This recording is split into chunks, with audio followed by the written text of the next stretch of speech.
is John McShane, welcoming you on behalf of your Pacific Drive-In Theater. While the projectionist here at the booth is tinkering away with the dials and film in preparation to bring you tonight's terrific show, I'd like to fill again with a little recorded music like I do every night on KMBC from midnight to 6 a.m. on the Until Dawn show.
Welcome to Eternal Grey Cemetery, Die-In Movie Theater. Should you die of fright from tonight's flick, well, you're already in the right place. Should you die of fright from tonight's flick, well, you're already in the right place.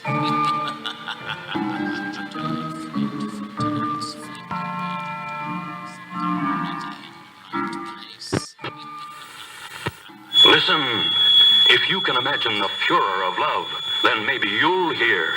These walls here, these windows answer. The Screaming Skull.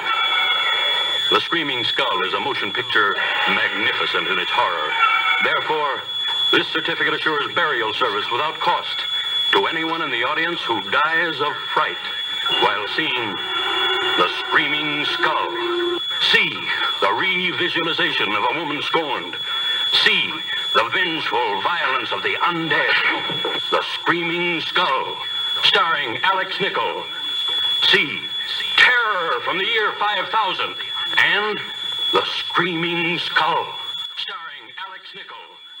See Terror from the year 5000 and...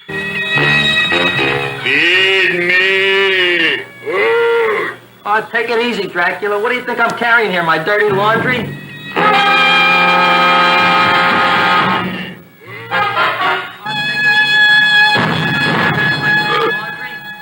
Where a man-eating, talking plant gives homicide something to think about. I didn't do it.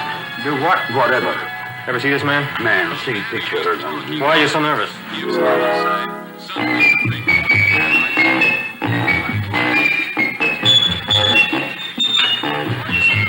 Oh, boy, you kiss good, Audrey. Oh, I guess I just have a good kisser.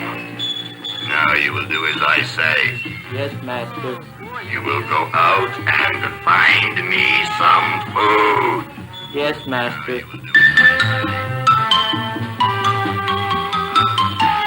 What's the matter? Don't you like me? Too bony.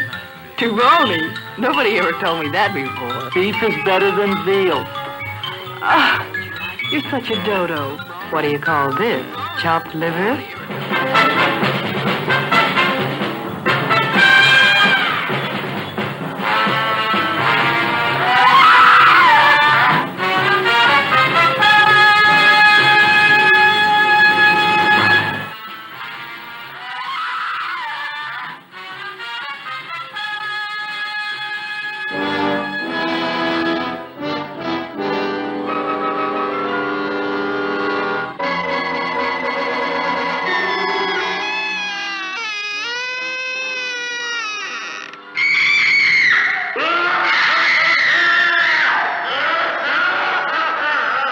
I'm Vincent Price, and you're invited to my party in the house on Haunted Hill, where so far the ghosts have murdered only 7 people.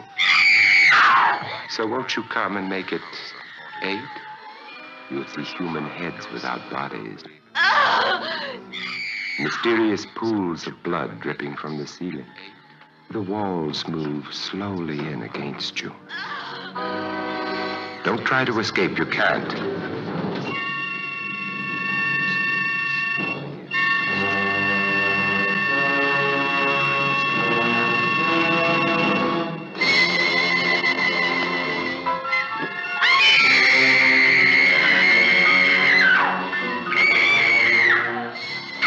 You ready? No. Are you ready, dear? Yes. Damn you.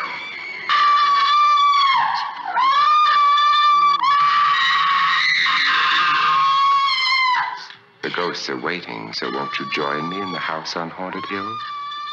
Hurry, or you'll be late for your own funeral. Hurry,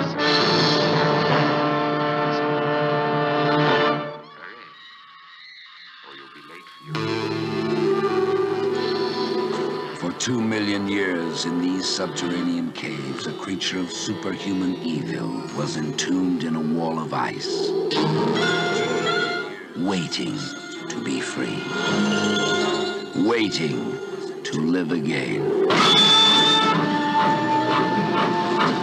travel with us on a journey into a world where nightmare becomes reality.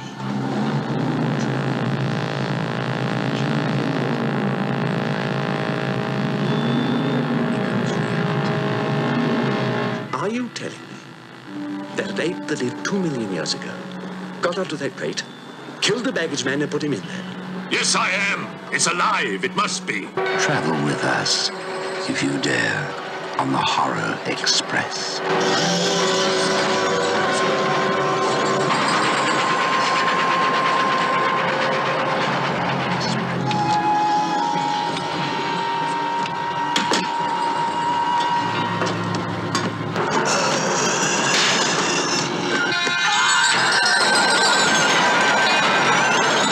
We'll search the train and find it, whatever it is, and destroy it. But if it's alive... I want this kept quiet. I don't want to panic the passengers.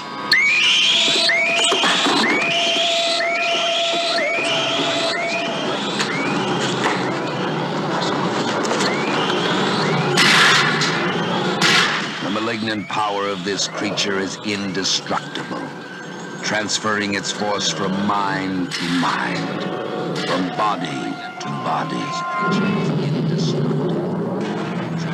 Beast is not dead. I put 4 bullets into him. You think evil can be killed with bullets? Satan lives. The animal that you shot was only the host. It's alive in someone on this train. You saw his eyes. One look at them and you're dead. Anything that moves near that door, kill it!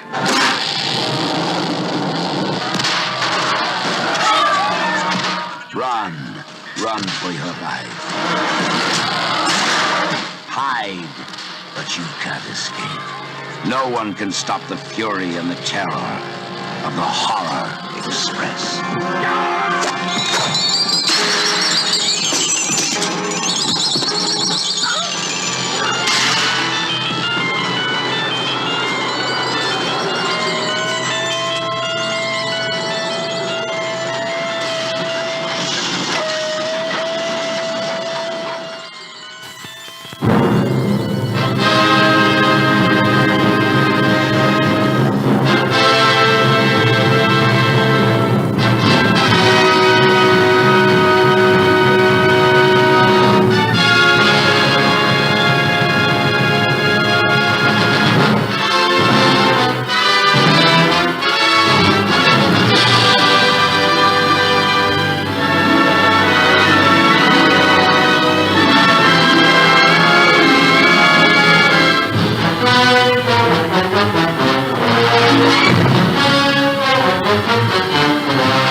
House of Wax, the ultimate dimension in terror, comes to the screen in Stereovision 3D.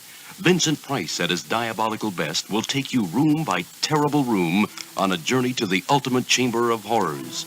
Stereovision 3D will synthesize before your eyes the terrifying reality of it all.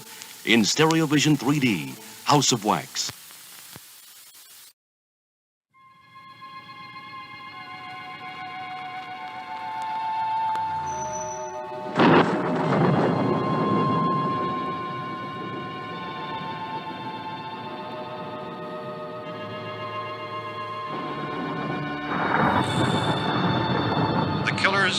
Are eating the flesh of the people they murdered. Yeah, they're dead. They're all messed up.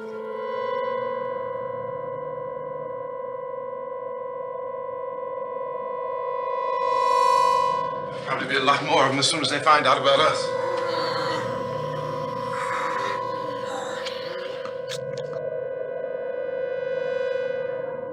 All persons who die during this crisis, from whatever cause, will come back to life to seek human victims.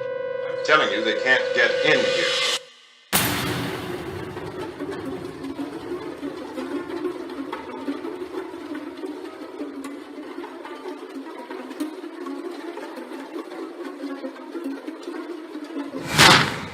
They're coming to get you, Barbara.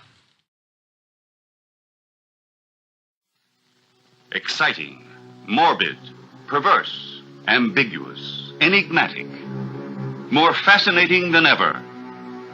Barbara Steele, in an original and passionate interpretation of the double role of Muriel and Jenny. Jenny, tender, fragile, romantic. Muriel, perfidious, dangerous, sensual. Two beings bound by a single fate and a single sinister secret. Two contrasting individuals, two opposite and distinct personalities. One woman with two faces, or two women with the same face but profoundly different. A fearful doubt, a sinister enigma which becomes an obsessive nightmare in the night of the doom. The story of a guilty and frenzied passion which lives beyond the borders of death. Victim of the sorcery of a merciless and diabolical sadist.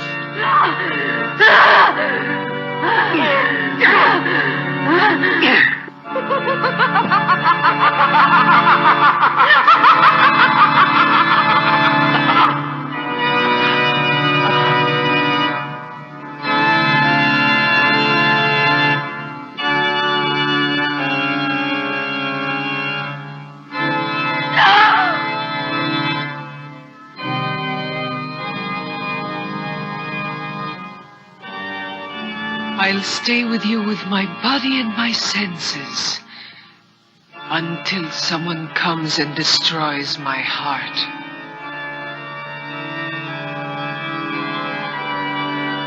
Now that damned voice will be silent forever, and then we'll be rid of you once and for all! Stephen, I can't stand it!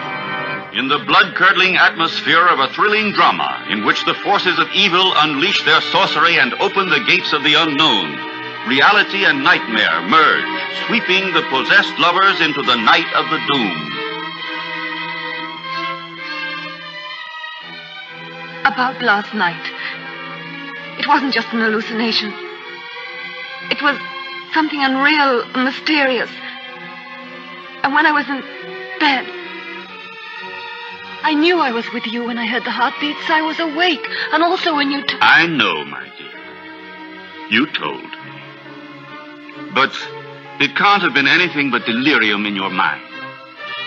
Your wife is not mad, but she runs the risk of becoming so if she continues to live here in this castle. Is it perhaps the eye of a sick mind which calls up visions that trespass upon the other world? Or are they the fears, the boundless hatred and terror of a monstrous reality that drag a human being to the edge of madness? The Night of the Doom, a human drama that goes beyond human life, a film that will take your breath away, that will hold you spellbound, that you will never forget. Produced by Cinematographica Emici and directed by Alan Grunwald. Soon on this screen. In a small little town on a dead-end road lies a quiet cemetery. Or rather, it used to be quiet. Recently, the cemetery residents haven't been resting in peace at all. Many are unhappy that their social lives haven't been very, well, lively. The undead gathered one evening near a long-since-deceased oak tree to find a solution to their woes. Many reflecting on one of their favorite pastimes while they were alive, watching horror films. They spun tales of frightful times attending midnight premieres, sharing screams with fellow patrons. It was then that they decided to open a haunted cinema all their own and invite the local mourners to visit and liven up their depressing plots. They each emptied their pockets to see what everyone had to offer. The final count came to 37 worms, 18 beetles, and 2 handfuls of maggots. Oh, and a nickel one found next to the cemetery gates a few weeks prior. With funding severely lacking, the deadbeats decided that instead of admitting defeat, they would start a campaign to help get their venture unearthed. That's where you come in, local mourner. Might you consider helping these poor souls? Could you imagine sitting in a cemetery beneath a full moon watching classic and modern horror films on a silver screen, all while munching on some cemetery snacks of worms and webs? Perhaps get to know the residents themselves.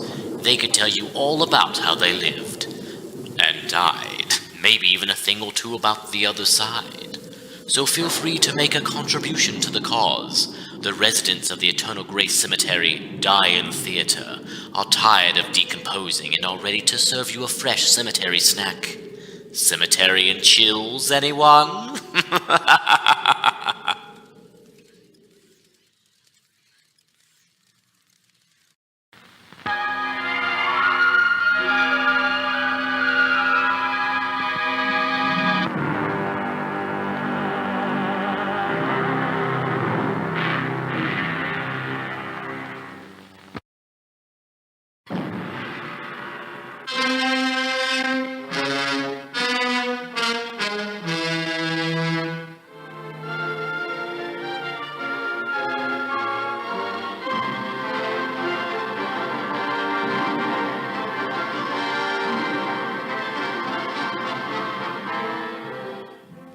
Greetings, my friend.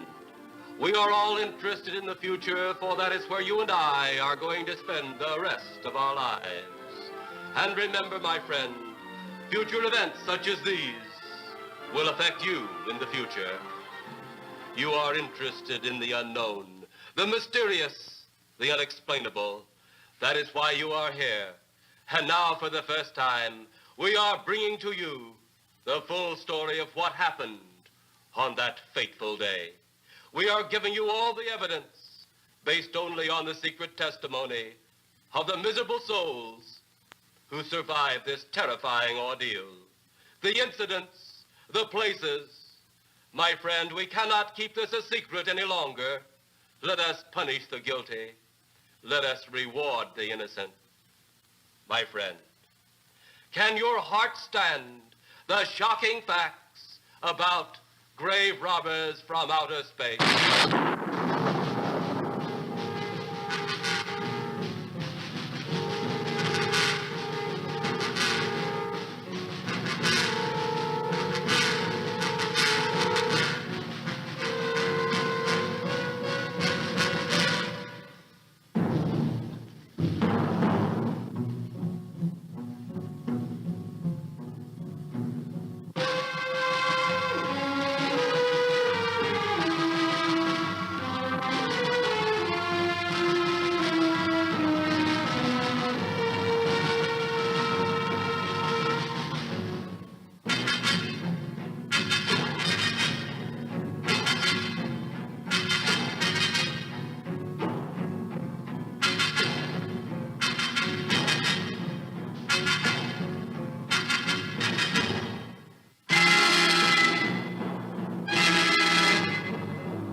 All of us on this earth know that there is a time to live and that there is a time to die. Yet death is always a shock to those left behind. It is even more of a shock when death, the proud brother, comes suddenly without warning. Just at sundown, a small group gathered in silent prayer around the newly opened grave of the beloved wife of an elderly man. Sundown of the day, yet also the sundown of the old man's heart. For the shadows of grief clouded his very reason.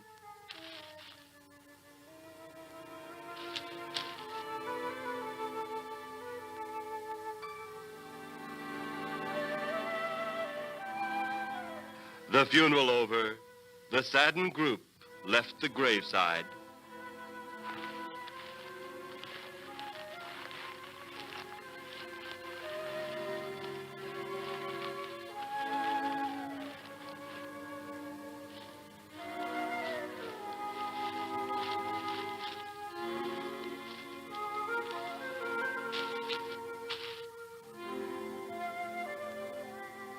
It was when the gravediggers started their task that strange things began to take place. 15 15 to 4. Yep, right on schedule. There's the old San Fernando Valley out there now. You better radio in for landing instructions, Danny. Right, Jeff. Burbank Tower, this is American Flight 812. Over. Wouldn't surprise me any if he's asleep this time of the morning. American Flight 812, this is Burbank Tower. If I were asleep, you'd never get on the ground. In your case, maybe I ought to leave you up there for good. Over. You got me that time, Mac. This is American Flight 812 requesting...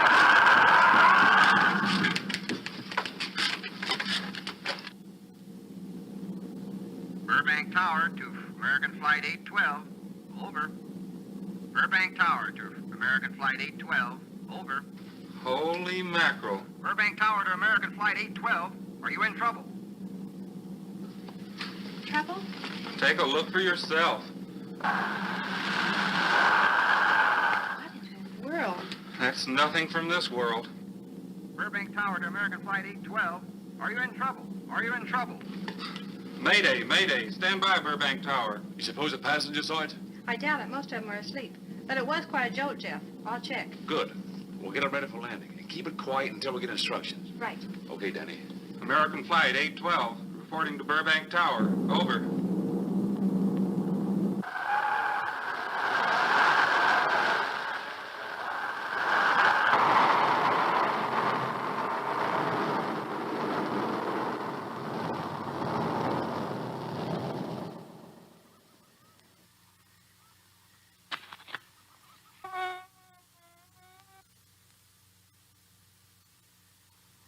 Did you hear anything? I thought it did. Don't like hearing noises, especially when there ain't supposed to be any. Yeah, sort of spooky-like. Maybe we're getting old. Whatever it is, it's gone now. That's the best thing for us, too. Gone. Yeah, let's go.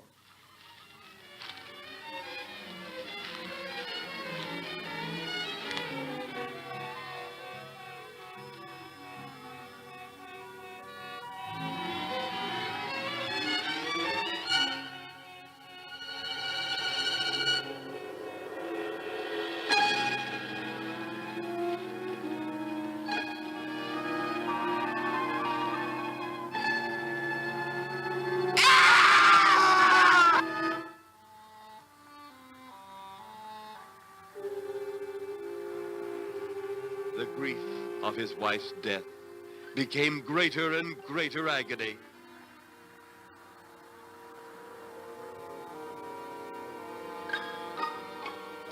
The home they had so long shared together became a tomb, a sweet memory of her joyous living.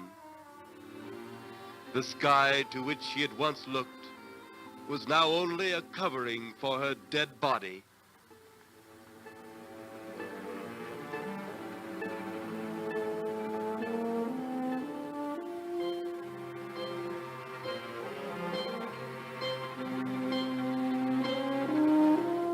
The ever-beautiful flowers she had planted with her own hands became nothing more than the lost roses of her cheeks.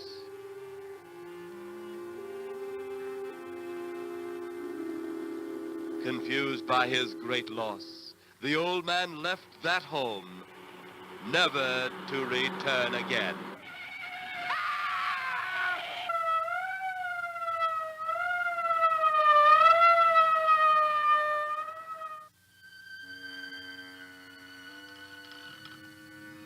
At the funeral of the old man, unknown to his mourners, his dead wife was watching. First his wife, then he. Tragic. Tell me something. Why was his wife buried in the ground and he sealed in a crypt? Something to do with family tradition, a superstition of some sort. Oh. Well, it's getting dark. Let's be on our way.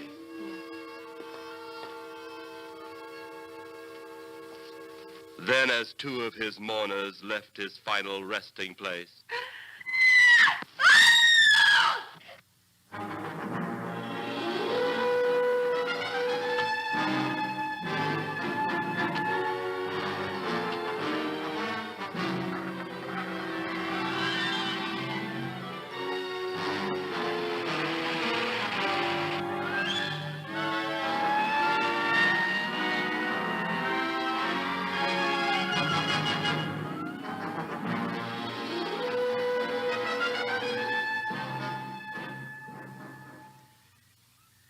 Minutes later, the police, led by Inspector Daniel Clay, arrived at the scene.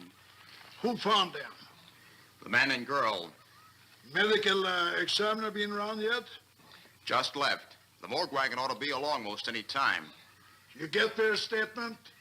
Yeah, much as we could. They're pretty scared. Finding a mess like this ought to make anyone frightened. Have one of the boys take the guy and the girl back to town. You take charge. Okay, Inspector. What are you going to do? Look around a little. It's pretty dark out there. Once you get beyond the range of those lights, you won't be able to see your hand in front of your face. I will get one of the flashlights from the patrol car. Be careful, Clay. I'm a big boy now, Johnny.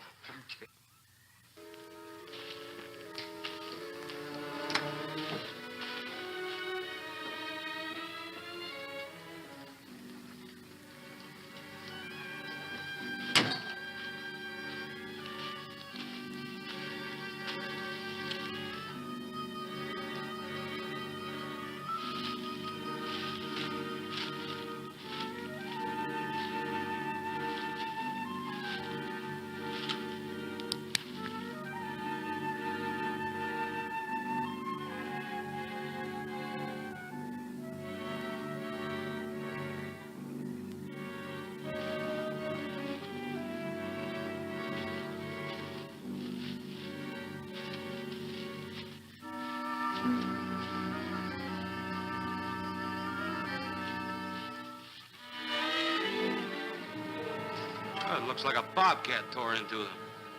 Yeah.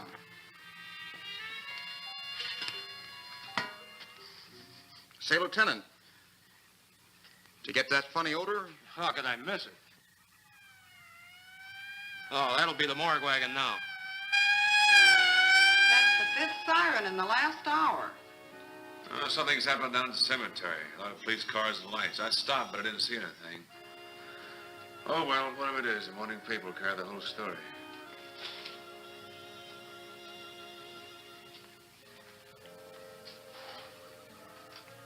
You seem to still be up there somewhere. Maybe I am. I don't think I've ever seen you in this mood before. I guess it's because I've never been in this mood before.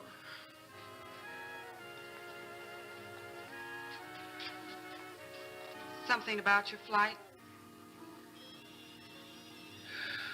Yeah. What happened, Jeff?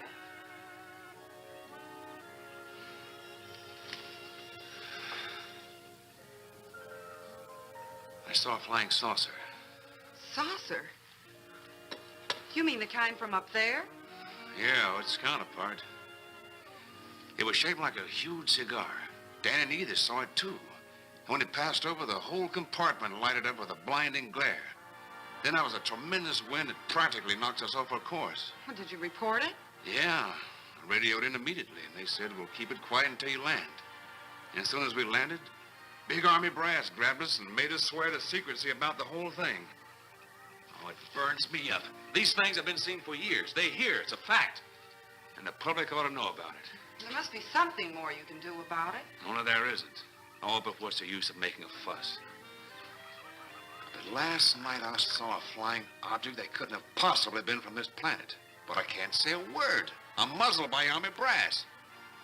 I can't even admit I saw the thing.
Sounds like Clay's in trouble.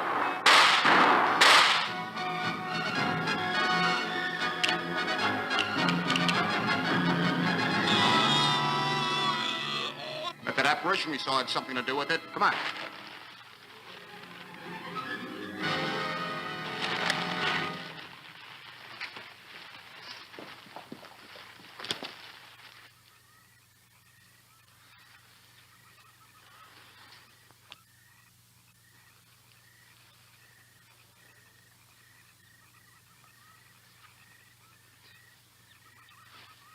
Is he dead? Yeah. He's messed up as bad as those two back there. Suppose that saucer or whatever it was had something to do with this? Your guess is as good as mine, Larry. One thing's sure. Inspector Clay's dead. Murdered. And somebody's responsible. You're in charge now, Lieutenant. Yeah, guess I am. Calton? Yes, sir? Get back up the car and get on the radio. Tell the coroner he's got to make another trip out here. Well, how about the lab boys? Well, who do you think we left back up the car? Boy Scouts? Come on, Larry.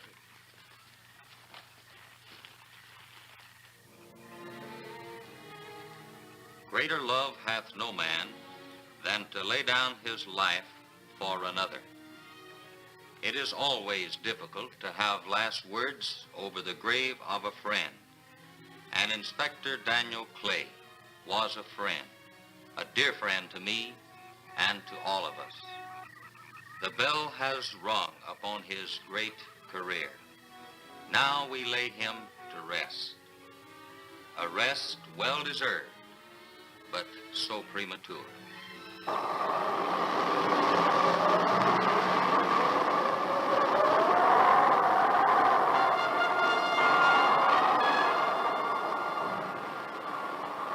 People turning south from the freeway were startled when they saw 3 flying saucers high over Hollywood Boulevard.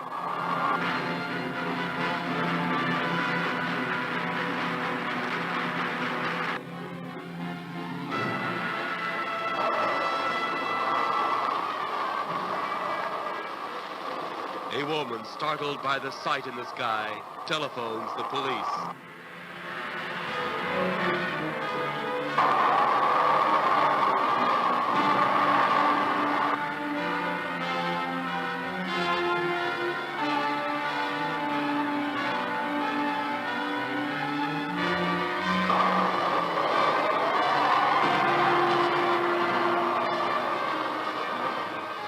There comes a time in each man's life when he can't even believe his own eyes. Saucers seen over Hollywood. Flying saucers seen over Washington, D.C.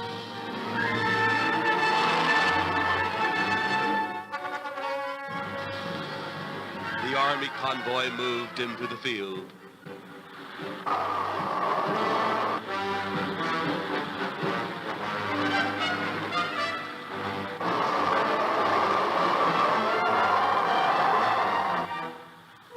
Rockets were quickly set up. Colonel Tom Edwards, in charge of saucer field activities, was to make the greatest decision of his career. He made that decision. Colonel Edwards gave the signal to fire.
as they had come.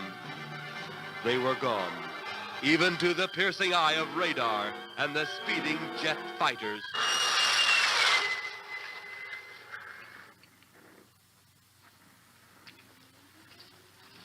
Quite a sight, wasn't it, sir? A sight I'd rather not be seeing. Are you worried about them, sir? Well, they must have a reason for their visits. Visits? Well, that would indicate visitors. The big gun's the usual way of welcoming visitors. We haven't always fired at them. Oh?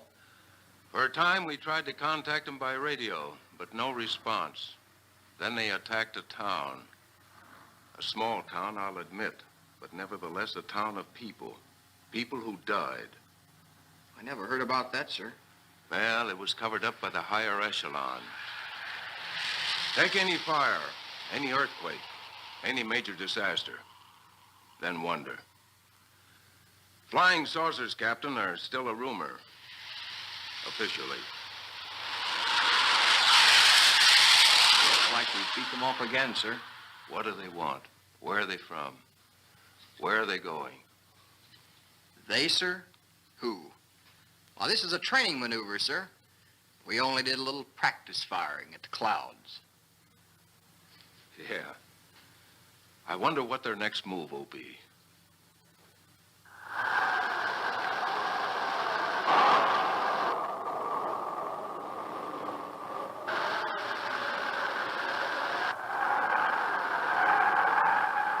What will their next move be?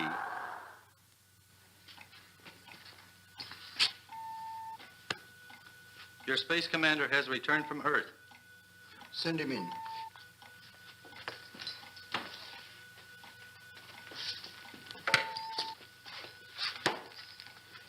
You have your report? We had to pull in here to Space Station 7 for regeneration. We're returning to the planet Earth immediately thereafter. What progress has been made? We contacted government officials. They refuse our existence. What plan will you follow now? Plan 9. It's been absolutely impossible to work through these Earth creatures. Their soul is too controlled. Plan 9. Ah, yes. Plan 9 deals with the resurrection of the dead. Long-distance electrode shot into the pineal and pituitary glands of recent dead. Have you attempted any of this plan as yet? Yes, Excellency. How successful has it been? We have risen too so far. We shall be just as successful on more. The living, they have no suspicion of your movements? We had to dispose of one policeman. However, none of those risen have been seen. At least not by anyone who still remains alive. It's too bad it must be handled this way. But it must. Those who we take from the grave will lead the way for our other operations. Yes, Excellency. Continue on. Report to me in 2 Earth days. I feared His Excellency wouldn't take our report this well. Well, had he been dealing with our own people, his reaction would have been completely different. He understands the difficulties of the Earth race. What do you think will be the next obstacle the Earth people will put in our way? Well, as long as they can think, we'll have our problems. But those whom we're using cannot think. They are the dead, brought to a simulated life by our electrode guns. You know, it's an interesting thing when you consider the Earth people who can think are so frightened by those who cannot, the dead. Well, our ship should be regenerated. We better get started.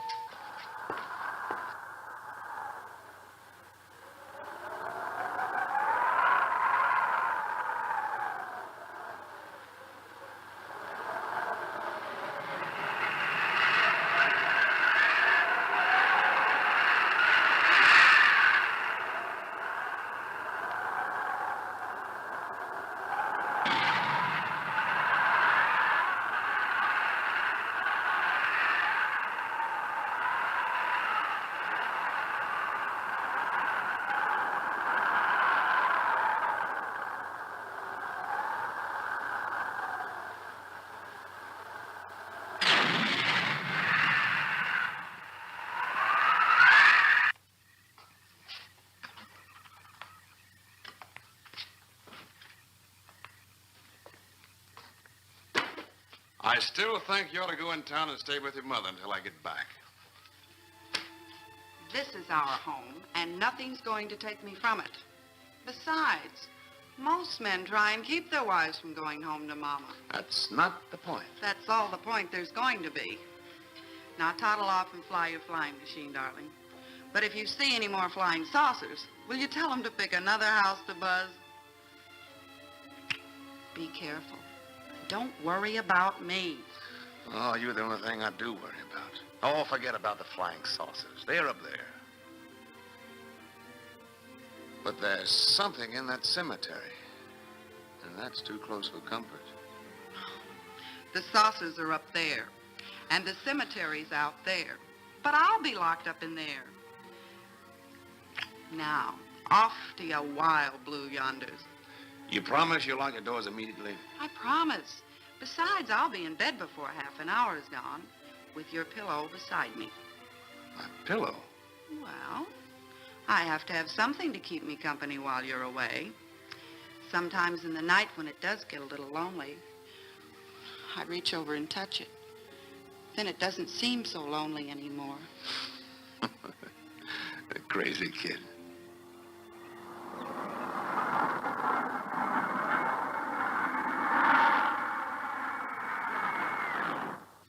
I do love you, darling.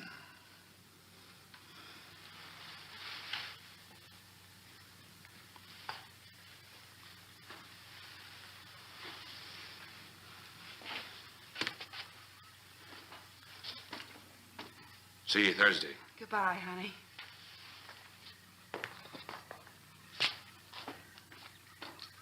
You know I'm not leaving you here until you're locked safely inside. All right, darling.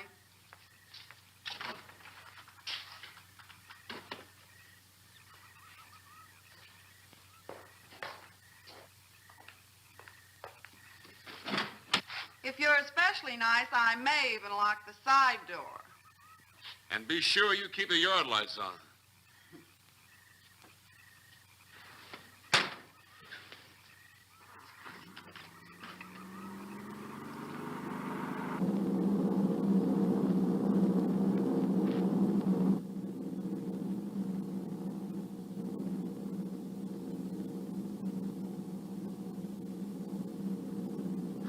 You're mighty silent this trip, Jeff. You haven't spoken 10 words since takeoff. I guess I'm preoccupied, Danny. We've got 33 passengers back there that have time to be preoccupied. Flying this flybird doesn't give you that opportunity. I guess you're right, Danny. Paula, Yeah. there's nothing wrong between you two. Oh, no, nothing like that. Just that I'm worried she being there alone and those strange things flying over the house and those incidents in the graveyard these past few days just got me worried. Well, maybe they haven't figured out those crazy skybirds yet, but I'd give you 50 to 1 odds the police have cleared up that cemetery thing by now. I hope so. If you're really that worried, Jeff, why don't you radio in and find out? Max should be on duty at the field by now. He could call Paul and relay the message to you. Hi, Edie. Hi, Silence. I haven't heard a word from this end of the plane since we left the field. I've just been giving himself and me a study in silence. You boys aren't feuding. No, Edie, nothing like that.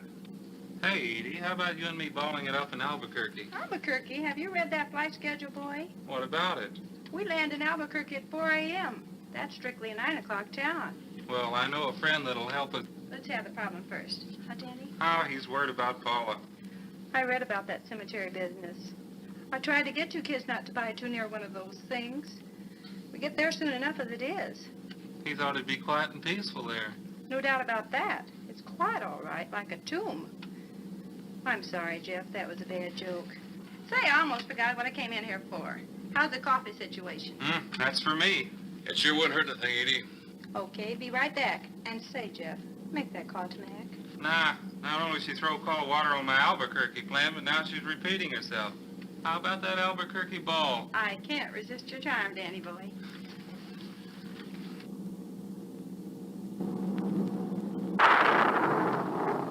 Residents near the cemetery paid little attention to the blast of thunder and the flash of lightning. But from the blast arose the moving figure of the dead old man.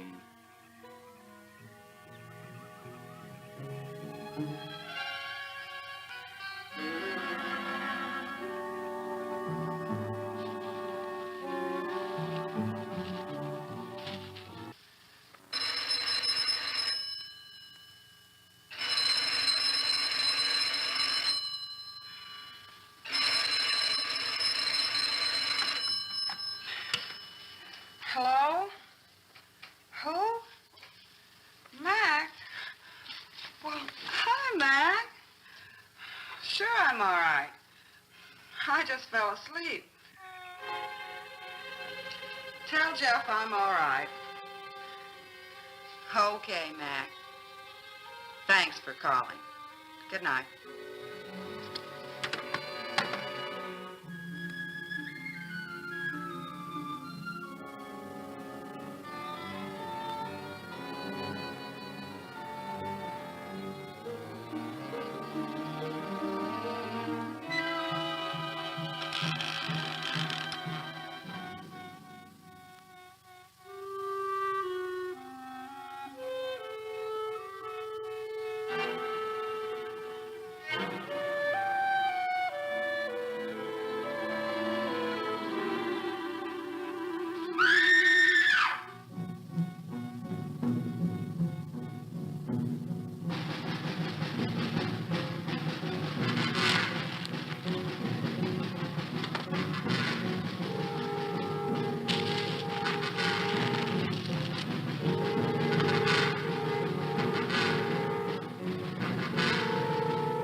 Mrs. Trent, what's wrong?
be at the hatch in a moment. You can open it now, Tanner.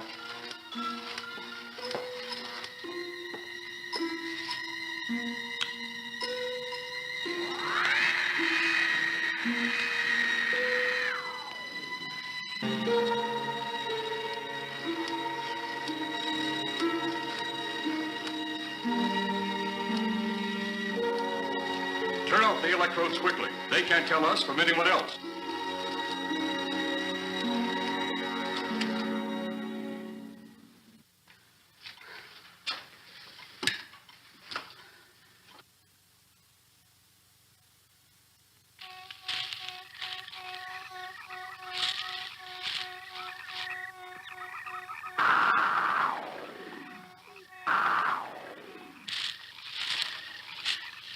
It's tough to find something when you don't know what you're looking for. I don't think the lieutenant does either. Then what are we doing out here? I was off duty an hour ago. Oh, don't ask me any questions. I'm just a hard hand just like you.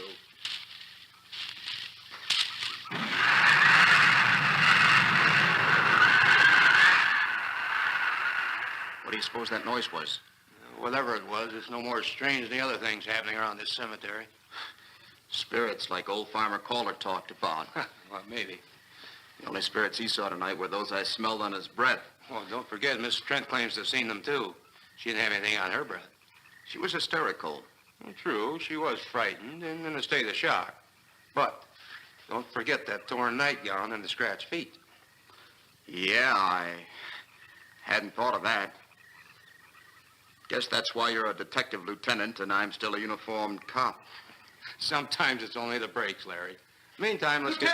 Lieutenant, did you hear that? How could we help it? It sure was strange. Know what it was? No more than you do. Went for orders. I get out of here right now. It was a saucer. A flying saucer? Makes you say that. Do you remember the noise we heard the other night? We were knocked to the ground. How could I forget? Exactly. But you're not remembering that sound. There you're wrong, Lieutenant. I'm with the fact the sound is similar, but what about the blinding light? Well, haven't you heard? And many times the saucer hasn't had a glow. Or a light of any kind, for that matter. That proves it. What next, Lieutenant? Oh, Lieutenant, maybe this doesn't mean much, but Jamie Mee found a grave that looks like it's been busted into. What? Where? Why, Come on, man, out with it. We haven't got all day to waste. Just over there beyond the crib. All right, show us the way. Look, here it is, Lieutenant.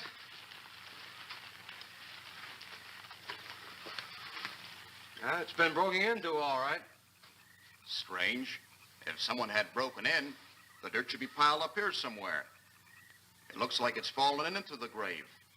Larry, you'll be out of that uniform before you know it. Do we have the right to look down there, Lieutenant? Technically, no. No? Well, this spot looks familiar, though. We shouldn't investigate any further without the permission of next of kin. Let's go get it. How? I see what you mean. The gravestone's down there. Well, let's go down and find out whose grave it is. How? By going down and finding out. Are you sure you mean that, Lieutenant? If I didn't mean it, I wouldn't have said it. Scared? Well, why do I always get hooked up with these spook details? Monsters, graves, bodies. Oh, all right.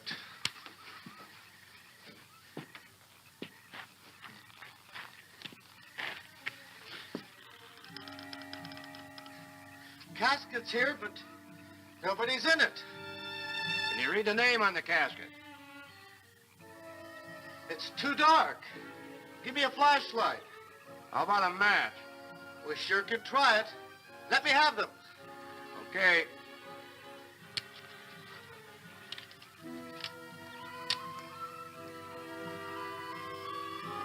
It's Inspector Clay's grave, but he ain't in it.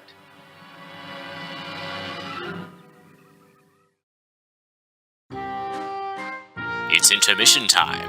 The show starts in 10 minutes. Yes, mourners, it's intermission time. So how about taking a break? Get up and stretch a little, and relax before the next show begins. And why not make it refreshment time, too? We have lots of delicious, tasty treats waiting for you at the refreshment carriage.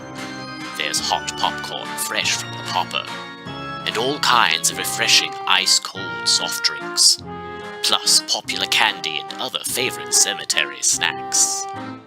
so why not visit the refreshment carriage now? Our deceased residents are waiting to serve you a wide and unusual variety of unliving things to eat and drink.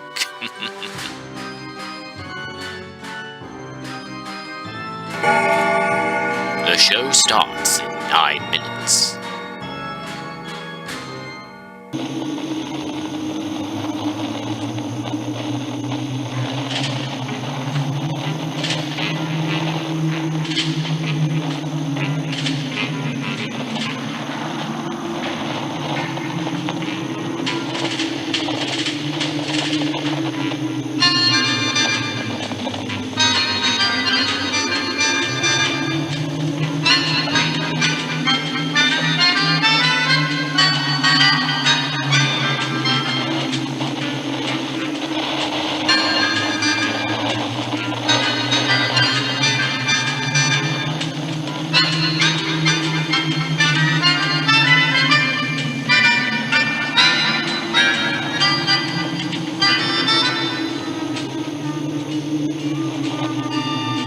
It's 8 minutes before showtime.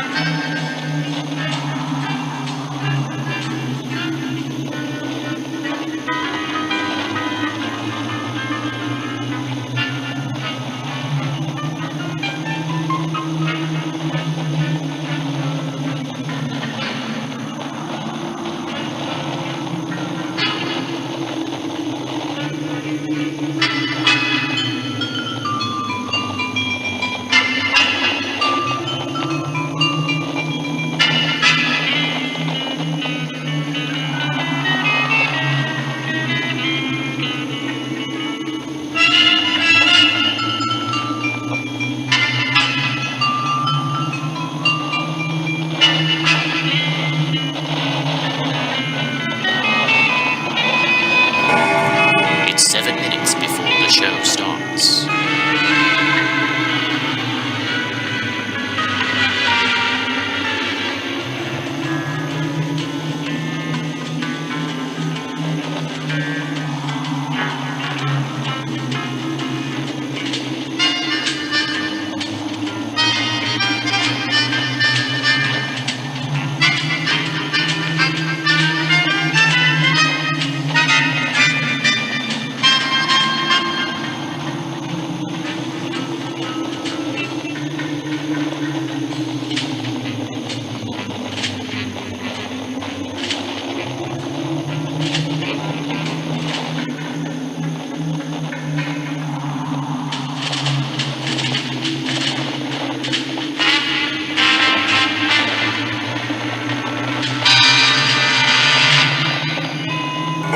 The show starts in 6 minutes.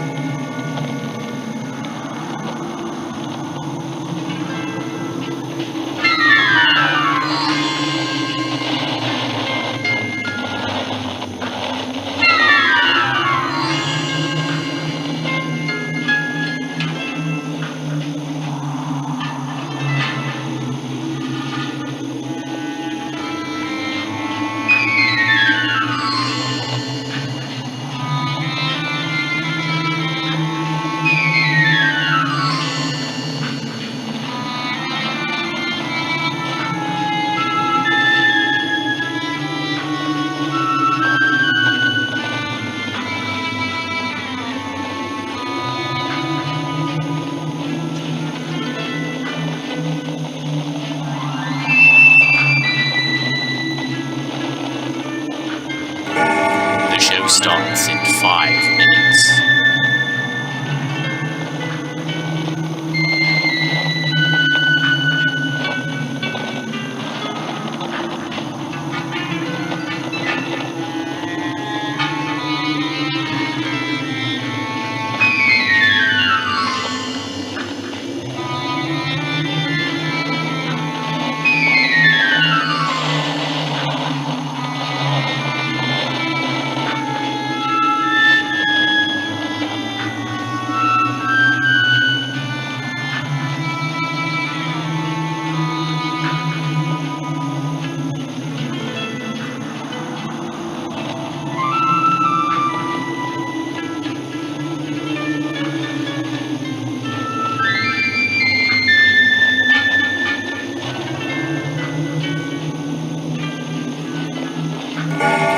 show starts in 4 minutes.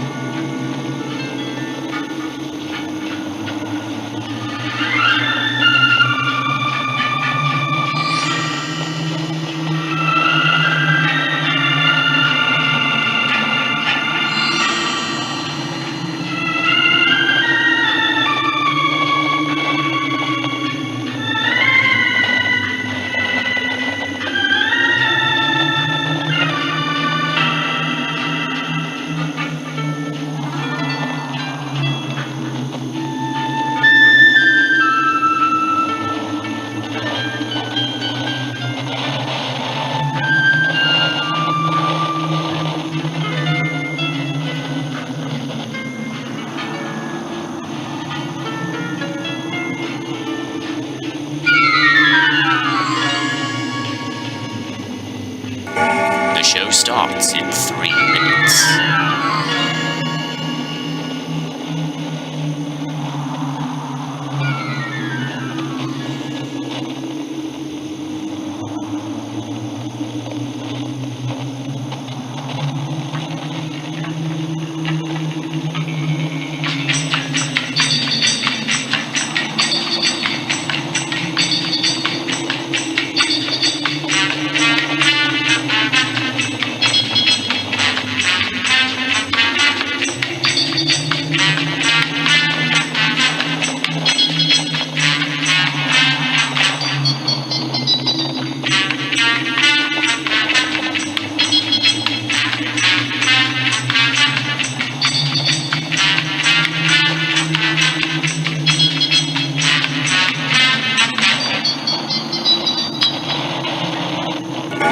The show starts in 2 minutes.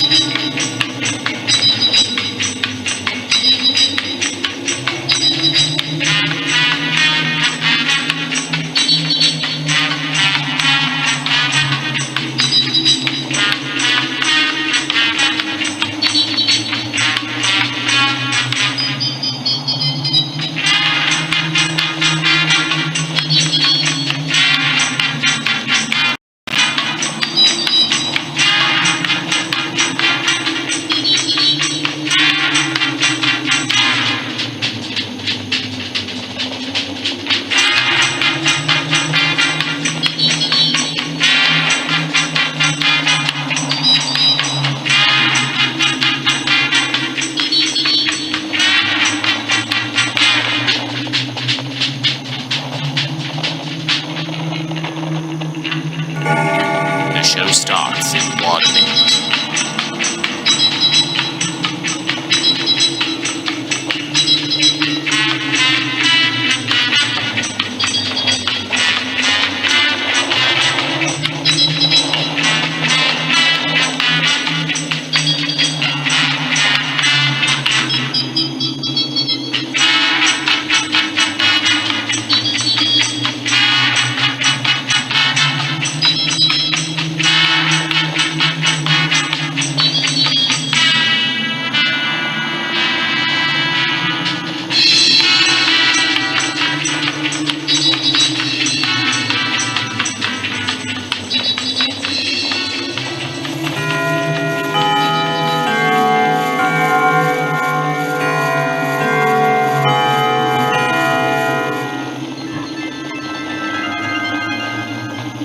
Now, on with the show.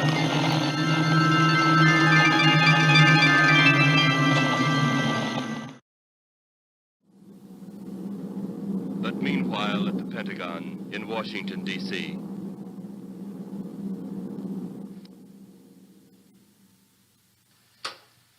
Right, G2. Come in. Yes, of course. I'll keep in touch. Come in, Colonel Edwards. Close the door. At ease, Colonel. Thank you, sir. Sit down.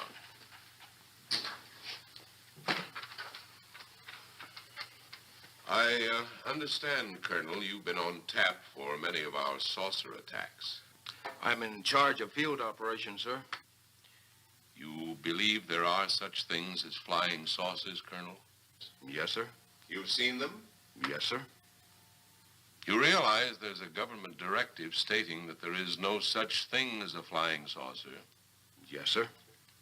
You stand by your statement that you've seen flying saucers? Well, yes, sir.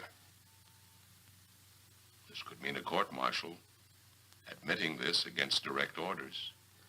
General Roberts, may I speak freely? You may. How could I hope to hold down my command if I didn't believe in what I saw and shot at? I like you, Colonel. Thank you, sir. There are flying saucers. There's no doubt they are in our skies. They've been there for some time. What are we going to do about them? Who knows? Then, they really are there. I thought you were convinced of that. I am. We've had contact with them. Contact? How? Radio. They speak our language? Well, not quite. We've received messages from their spaceships. For a while, it came in as just a lot of jumbled noise. And now, sir? Well, since they first tried contact with us by radio, we've developed a language computer. A machine that breaks down any language to our own. General, what's this all got to do with me? Well, you've been in charge of saucer field activity for a long while. I think it's about time you heard these recordings. You mind? Mind? Huh, I'm anxious.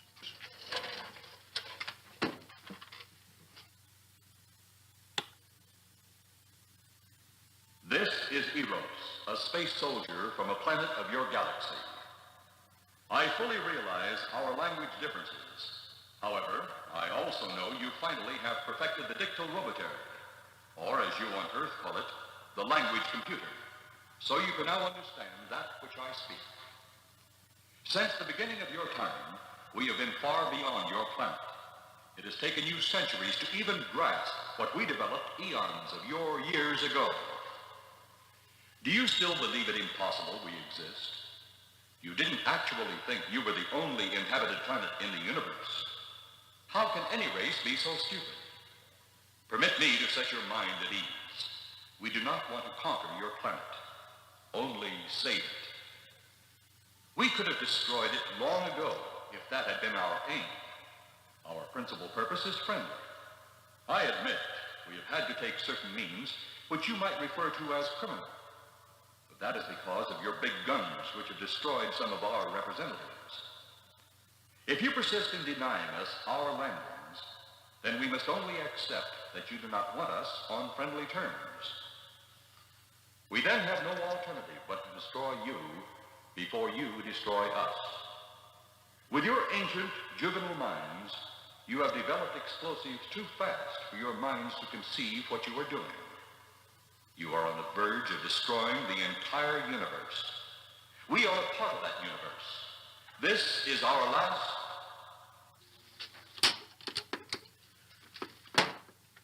That's the end of that one. Atmospheric conditions in outer space often interfere with transmitting. How many of these recordings do you have, General? An even dozen up to now. This was the last one. We received it over a month ago. You think they mean business? We can't afford to take any chances. Come over here. You ever been to Hollywood? Oh, a couple of times, a few years ago. You're going to be there in the morning.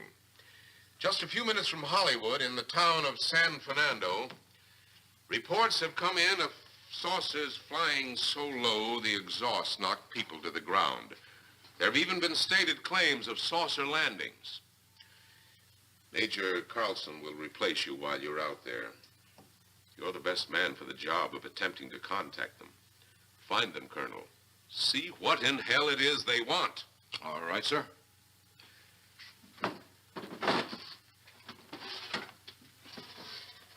These are confidential reports, Colonel. Read them over carefully on the plane. Turn them over to intelligence when you get to Los Angeles. They'll have further orders for disposition. Yes, sir. Colonel Edwards? Yes, sir. Good luck. Thank you, sir.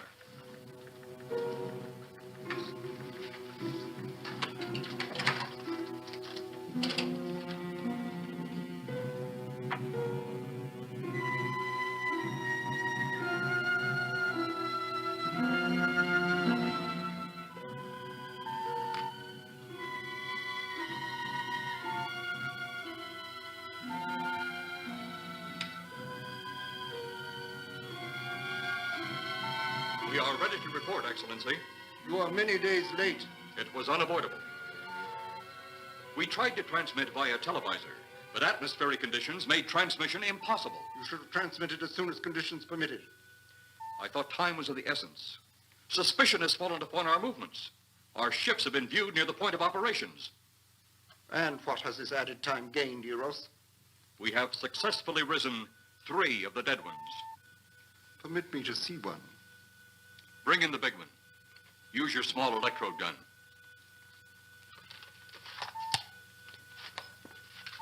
I have taken 2 ships from your command. But that will leave only my ship. It is necessary that you continue your mission alone.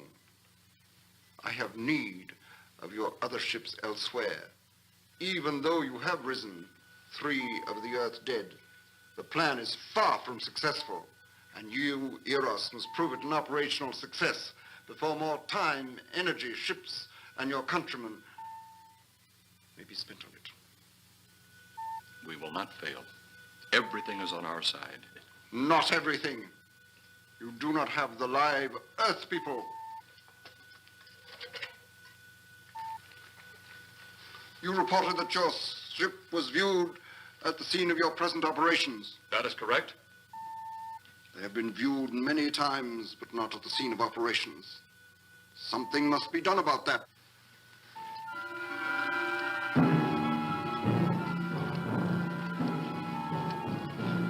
Stop him, Tanner. He's close enough. Turn off your electrode gun. No! No! Stop him, Tanner! I can't get it. It's jammed. Stop him, you fool! Drop the gun to the floor, Tanner. The metal will break contact.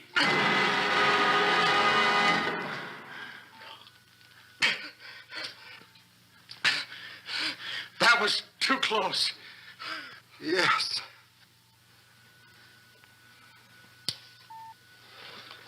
Bring the giant here that I may get a better look at him.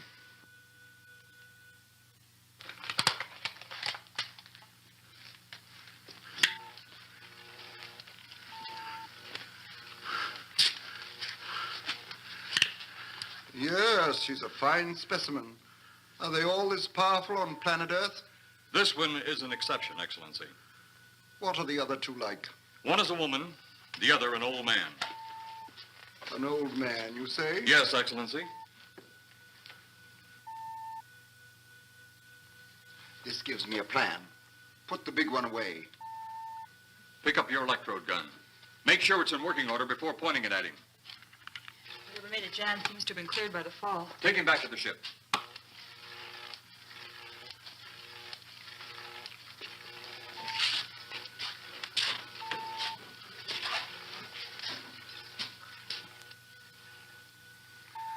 The old one must be sacrificed. Re-land on Earth. Send the old one to enter a dwelling. Then cut the electrokinetic and turn on your ship's decomposure ray. The result will astound those watching. Astound them enough to delay their intention until you have gained your other recruits from the cemetery. Yes, Excellency. It'll be done. Report to me when this has been accomplished.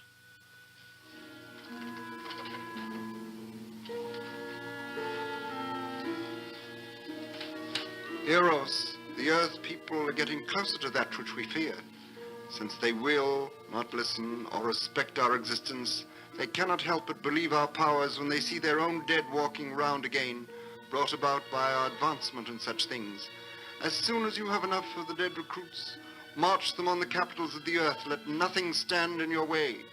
Their own dead will be used to make them accept our existence and believe in that fact.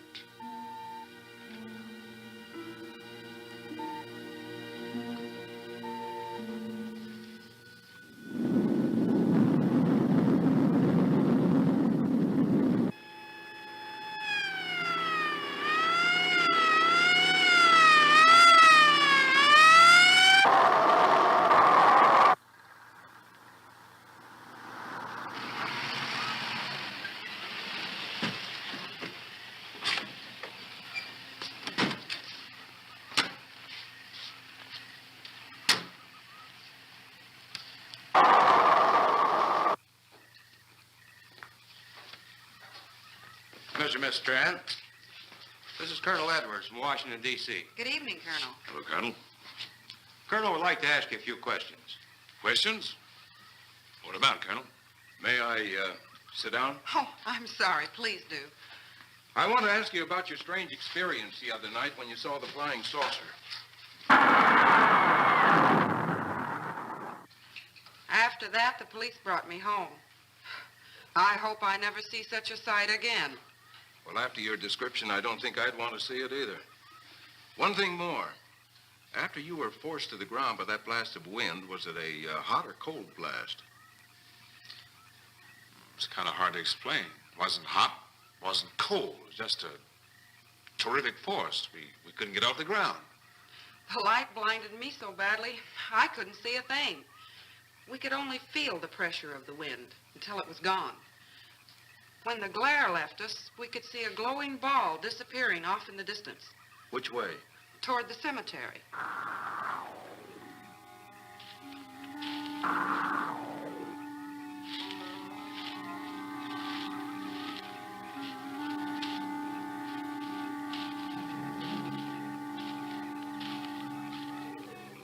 This is the most fantastic story I've ever heard. And every word of it's true, too. That's the fantastic part of it. Colonel, we found a lot of suspicious things out in that cemetery. But then again, didn't find anything to base a fact or suspicion on.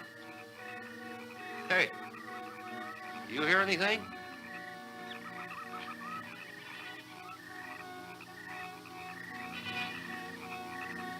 You see anything out there, Kelton?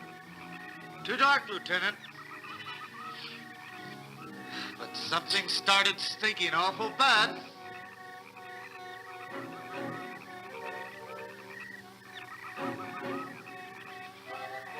There's something out there.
What do you make of that? You got me. Didn't look that way a minute ago. What about your man? Oh, the excitement I forgot all about, Kelton.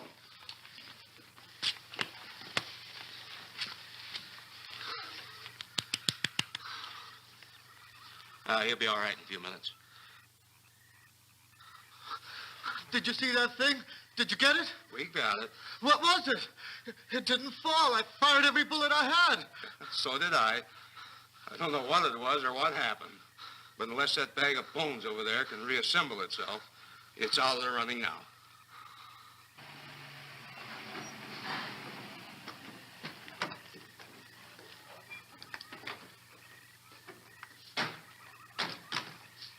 Colonel, I've been out here so often, you think I've taken a lease on this place. Not a long lease, I hope. I see what you mean. But you know, I can't help but feel the answer's out here somewhere. Is the girl safe? Mrs. Trent, you better stay with the car. Stay here alone? Not on your life. Modern women. Yeah, they've been that way all down through the ages, especially in a spot like this. Calvin. Yes, sir. Stay with Mrs. Trent. All right, Lieutenant. Now, you stay close to the officer, honey. I'd feel safer with you.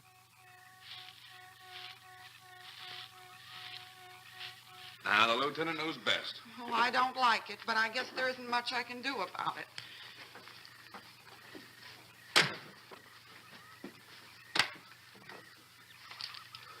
You have a gun? No. You know how to use one? After 4 years in the Marine Corps, Here. you think we'll need these? You never tell. Let's get going.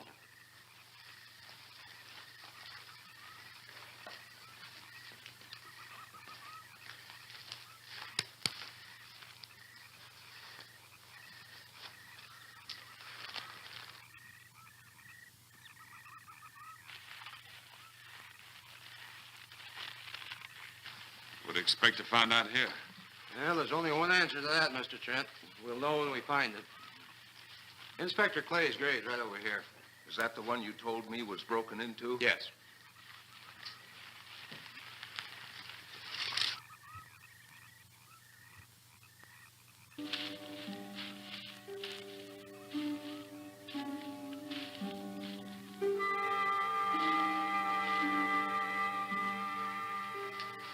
This it? Yeah.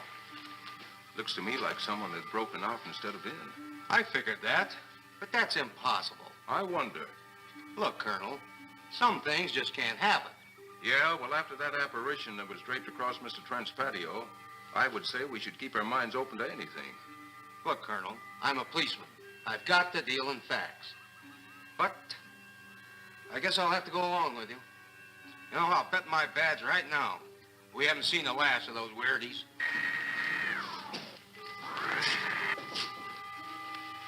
They'll discover our ship soon. You're going to let them find us? It's the only way. These are the same men who have been so close so often. They must be halted before they can inform others about us. But there were others in the car. They'll be taken too. Send the big one for the girl and the policeman. I'll turn on the dictorobatary so we may converse with them.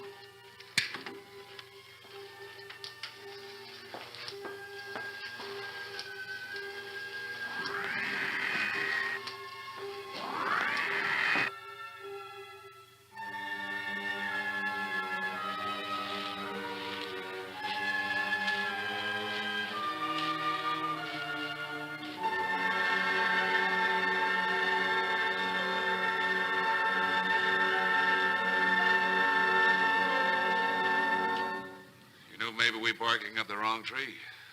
One thing a policeman learns, Mr. Trent, is patience. Where's that burn spot you mentioned? Right over there. Look.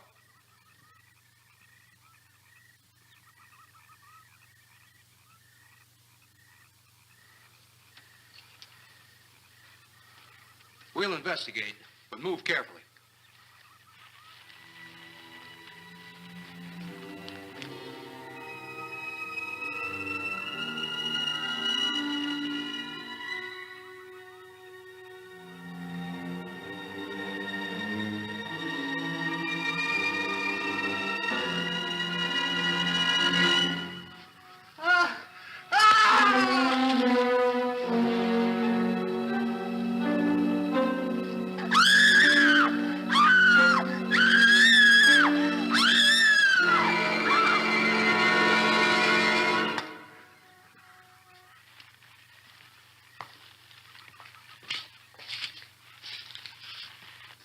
A moment or two more, and you will be the first live Earth people ever to enter a celestial ship.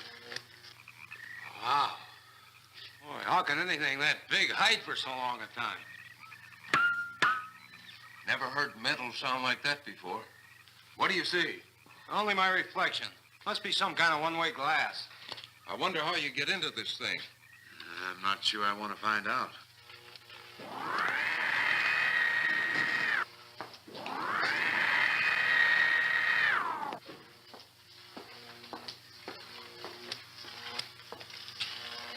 They're just outside.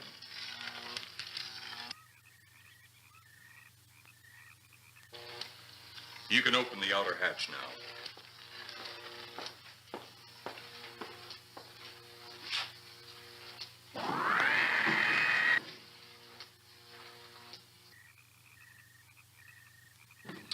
Look out! You going in that thing? That's what we're here for. I don't know. The way these things speed around, we might just get in there and off it goes. That's a chance we take. Well, I took a chance on those earlier airplanes. Might just as well see what the inside of one of these looks like. Got your guns ready? I'll tell you one thing. If a little green man pops out of me, I'm shooting first and asking questions later.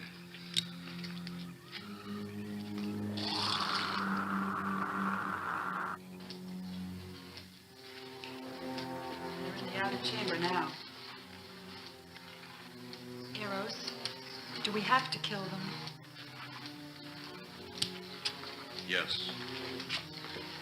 Seems such a waste. Well, wouldn't it be better to kill a few now than, with their meddling, permit them to destroy the entire universe? You're always right, Eros. Of course. But those are not my words. Those are the words of the ruler.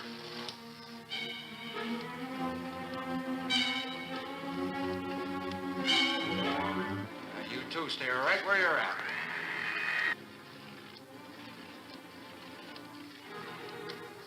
We will do as you command. For the moment. No for the moment about it. You just do as I tell you.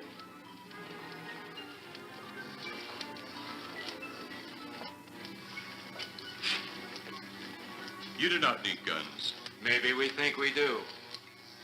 They would be of no use to you now. They've been mighty useful before on Flesh and Blood. And you two look like you've got a lot of both. True, they would be effective upon us. If you were to have the opportunity to use them. Mister, if you don't get away from that control board, I'll show you just how effective they can be. Shall we talk now or wait? Your friends will be here shortly. What friend? Those you left at the vehicle. If you've done anything to Paula... Take it easy, Mr. Trent. Oh, I assure you no harm has come to her. Would you like to see? Next time you try that, I won't aim at the board. You're a headstrong young man. I was only going to turn on the televisor so you could see her movements. Go ahead, my friend, but move very carefully.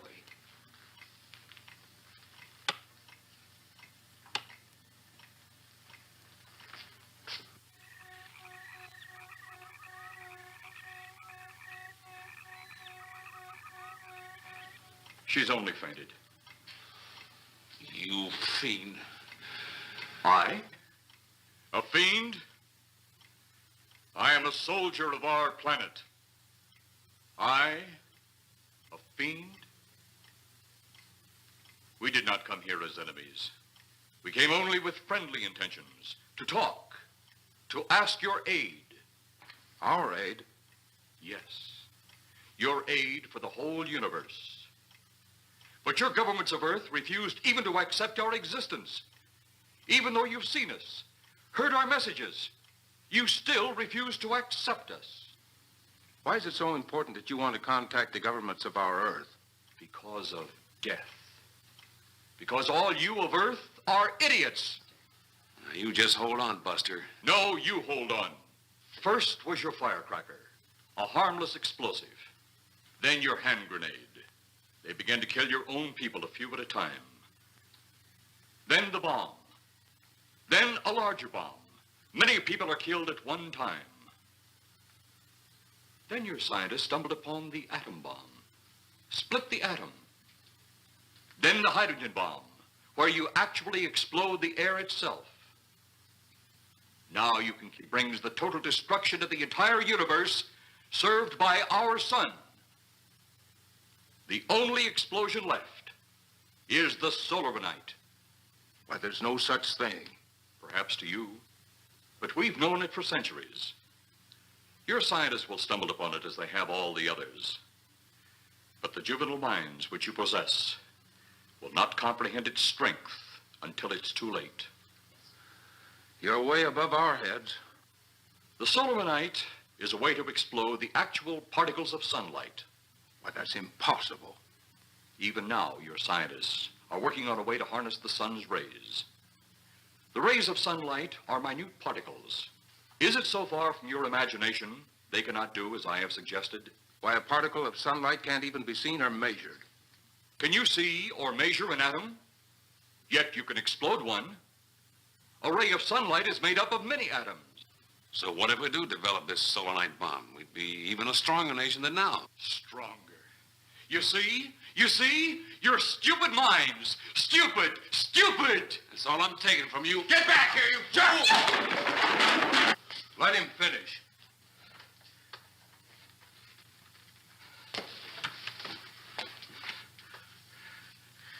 It's because of men like you that all must be destroyed. Headstrong, violent, no use of the mind God gave you. You talk of God? You also think it impossible that we too might think of God? You, who wear the uniform of your country, you see, I wear the uniform of my country. Yes, we've had to use drastic means to get to you, but you left us no alternative. When you have the Solarite, you have nothing. Nor does the universe.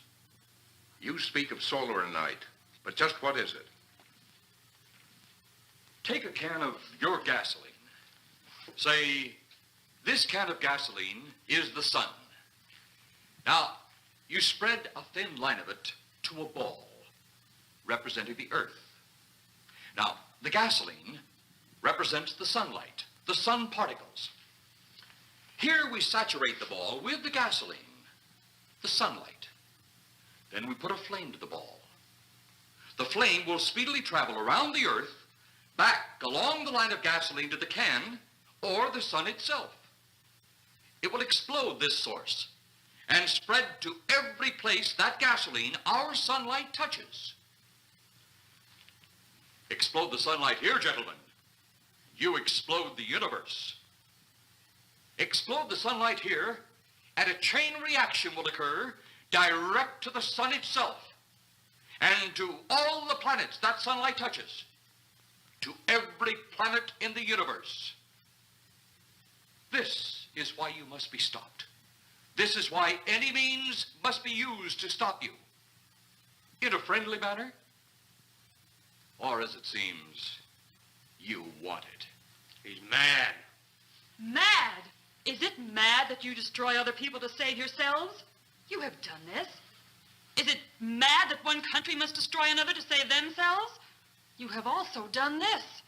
How then is it mad that one planet must destroy another who threatens the very existence? That's enough! In my land, women are for advancing the race, not for fighting man's battle. Life is not so expansive on my planet. We don't cling to it like you do. Our entire aim is for the development of our planet.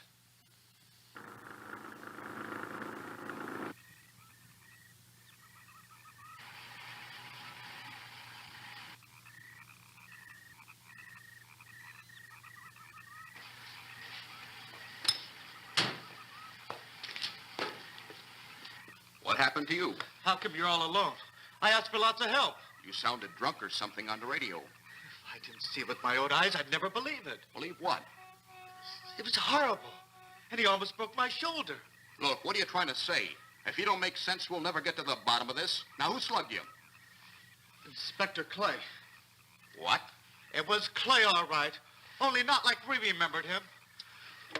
Well, his leg was busted into, wasn't it? Next, you'll tell me you saw skeletons. We did, earlier. Now I know you're off your rocker.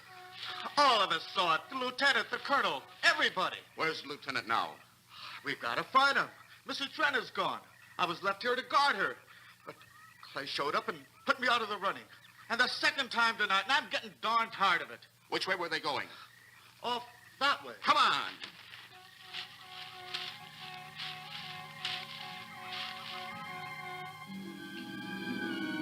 Then one day it could all be gone. One big puff of smoke and ball of fire. All that out there. The stars, the planets, all just an empty void. You two had better come along with us. Come with you? Where? The police station. So it seems you think you have the upper hand. Look out that window.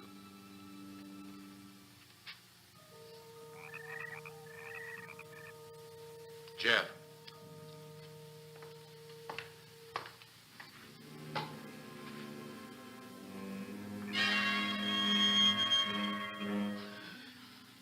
She is unarmed. But he would kill in seconds if I so choose.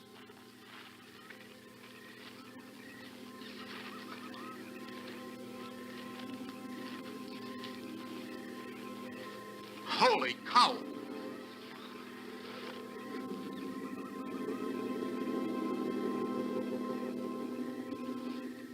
Look there. It's Clay, all right. There's no mistaking that. And he's got Mrs. Trent. Get your gun ready. From all I've seen tonight, guns won't do any good. Clay is dead, and we buried him. How are we going to kill somebody that's already dead? Dead! And yet there he stands. That other one earlier, I emptied a full clip into. I'm seeing it. That's the only reason I'm listening to you. Look, I've got an idea. Hurt him or not, we've got to try something. I'm going to sneak up behind him and whop him over the head. That ought to make a move. Follow me. Even when Clay was alive, he couldn't run fast enough to catch me. So when he does, you grab Mrs. Trent and run like lightning in the opposite direction. Oh, you think it'll work? Know of anything else to try?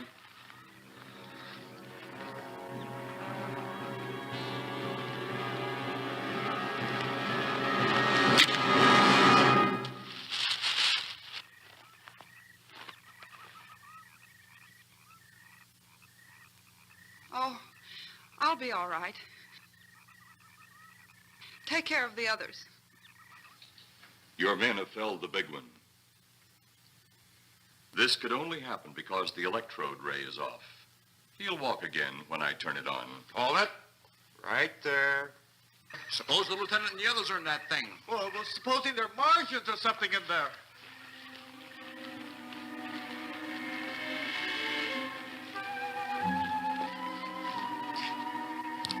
Come on, let's go.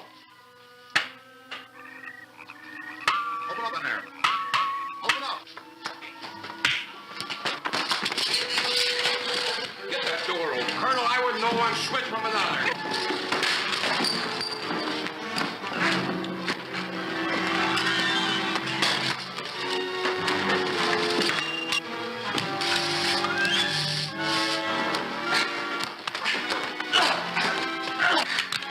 Hold on to him, Eros. I'll have the ship in the air in a minute.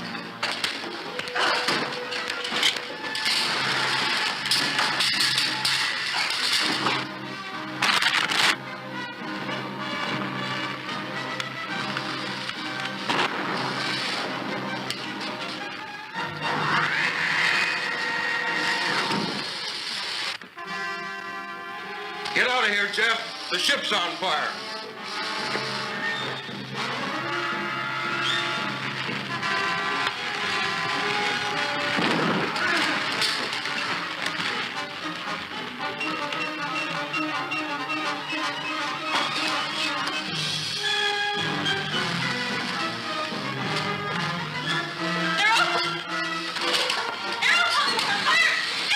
Elsie, wake up, Eros!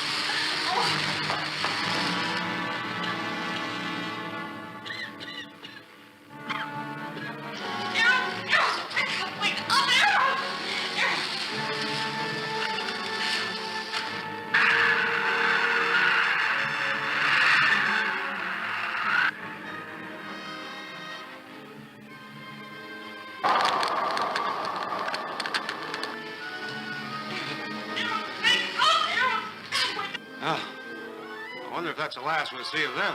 Perhaps. But sooner or later, there'll be others. Look!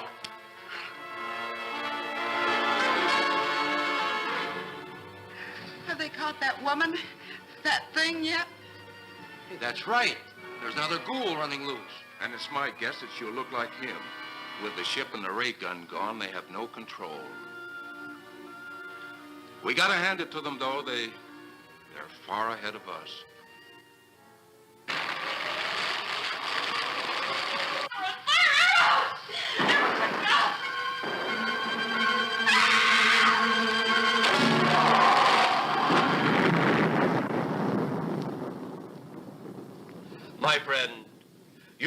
explain this incident based on sworn testimony?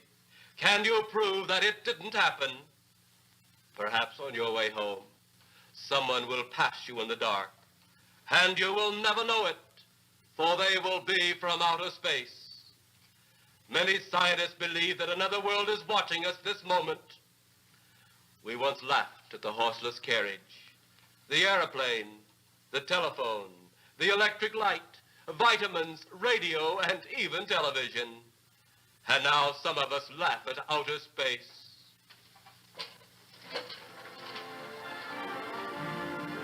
God help us in the future.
And now, folks, it's time to say goodnight. We sincerely appreciate your patronage and hope we've succeeded in bringing you an enjoyable evening of entertainment. Please drive home carefully and come back again soon.